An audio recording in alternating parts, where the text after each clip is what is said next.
Swaddled in tissue paper, but not yet wrapped, was a camera. What I had asked for with a tinge of whining in my voice, so sure they would not get it from me. I went over to it and stared down.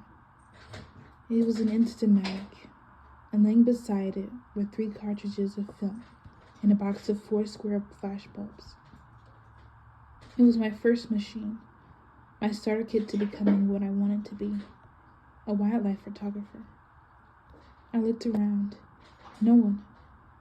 I saw through the front blinds, which my mother always kept at a half slant, inviting but discreet, that Grace Tarkin, who lived down the street and went to the private school, was walking with ankle weights strapped to her feet. Hurriedly, I loaded the camera, and I began to stalk Grace Tarkin as I would, I imagined, when I grew older, stalk wild elephants and rhinos.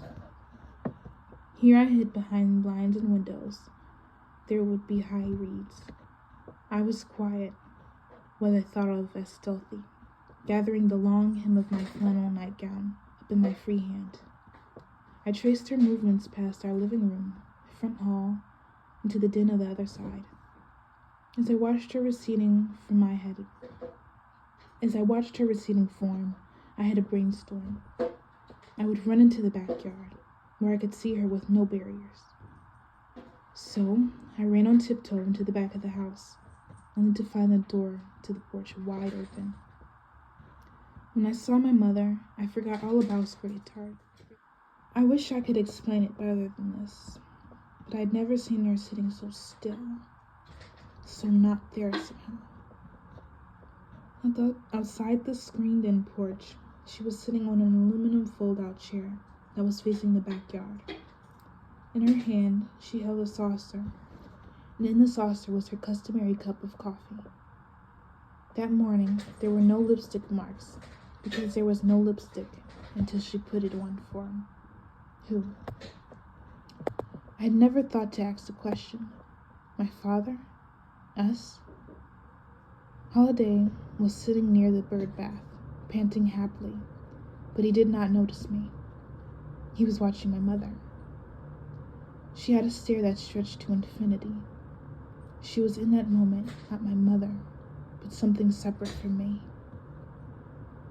I looked at what I had never seen as anything but Mom, and saw the soft, powdery skin of her face. Powdery without makeup, soft without help. Her eyebrows and eyes were a set piece together. Ocean eyes, my father called her when he wanted one of her chocolate-covered cherries, which she kept hidden in the liquor cabinet as her private treat. And now I understood the name. I had thought it was because they were blue, but now I saw it was because they were bottomless in a way that I found frightening.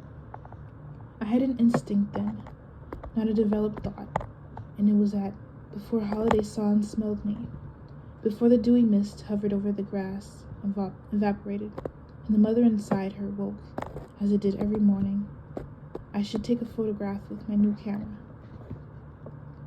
When the roll came back from the Kodak plant in a special heavy envelope, I could see the difference immediately. There was only one picture in which my mother was Abigail. It was that first one, the one taken of her unawares, the one captured before the click startled her into the mother of the birthday girl, owner of the happy dog, wife to the loving man, and mother again to another girl and a cherished boy. Homemaker, gardener, sunny neighbor. My mother's eyes were oceans, and inside them there was loss. I thought I had my whole life to understand them, but that was the only day I had. Once upon earth, I saw her as Abigail, and then I let it slip effortlessly back. My fascination held in check by wanting her to be that mother and envelop me as that mother. I was in the gazebo thinking of the photo, thinking of my mother, when Lizzie got up in the middle of the night and crept across the hall. I watched her as I would a burglar circling a house in a movie. I knew when she turned the knob to my room, it would give. I knew she would get in, but what was she doing there? Already, my private territory had become a no man's land in the middle of our house. My mother had not touched it. My bed was still unmade from the hurried morning of my death. My flowered hippo lay among the sheets and pillows, and so did an outfit I discarded before I chose the yellow bell bottoms. Lindsay walked across the soft rug and touched a navy skirt and red and blue crocheted vest that were two separate, heatedly despised balls. She had an orange and green vest made from the same pattern. She took the vest and spread it out flat in the bed, smoothing it. It was ugly and precious all at once. I could see that. She petted it. Lindsay traced the outline of the gold tray I kept on my dresser, filled with pins from elections and school. My favorite was a pink pin that said, "Hippy Dippy Says Love," which I'd found in the school parking lot, but I'd had to promise my mother I wouldn't wear. I kept a lot of pins on that tray, and pinned to a giant felt banner from Indiana University, where my father had gone to school. I thought she would steal them, take one or two to wear, but she didn't. She didn't even pick them up. She just swept her fingertips over everything on the tray. Then she saw it, a tiny white corner sticking out from underneath. She pulled.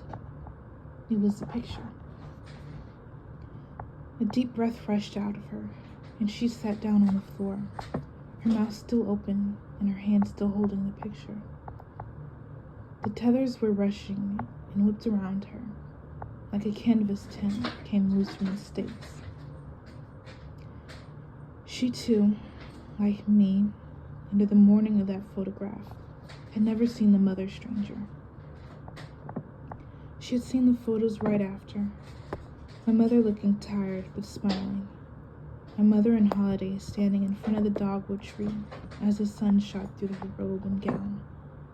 But I had wanted to be the only one in the house that knew my mother was also someone else, someone mysterious and unknown to us.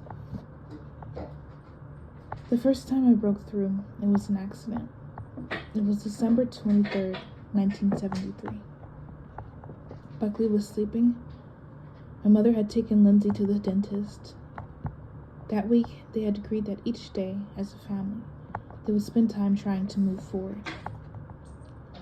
My father had assigned himself the task of cleaning the upstairs guest room, which long ago had become his den. His own father had taught him how to build ships and bottles.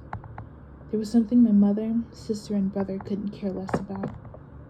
It was something I adored. The den was full of them.